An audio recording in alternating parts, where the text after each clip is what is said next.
বন্ধুরা আজকে খেতে বসে গেছি। আজকে রান্না হয়েছে পালং শাক, আলু আর মাছ। নেবার তোল।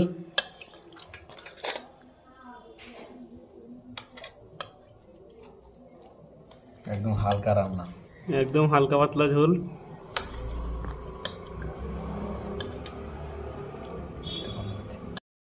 বন্ধুরা খেতে বসে গেছি, পালং শাক, আলু আর মাছ দেখতে পাচ্ছ।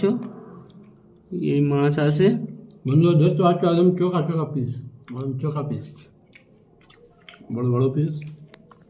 দেখো এদিকেও খেতে বসে গেছে সঞ্জির। মুরব্বি আজ খাচ্ছি তো তরকারির টেস্টটা পালং শাক হিসেবে একটু অন্যরকম লাগছে।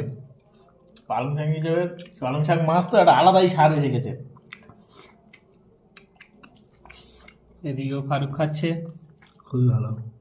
বন্ধুরা কী করছো? আমাদের পাশে থাকো, লাইক শেয়ার কমেন্ট করো।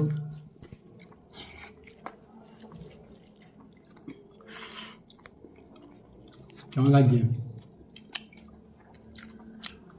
সুপার।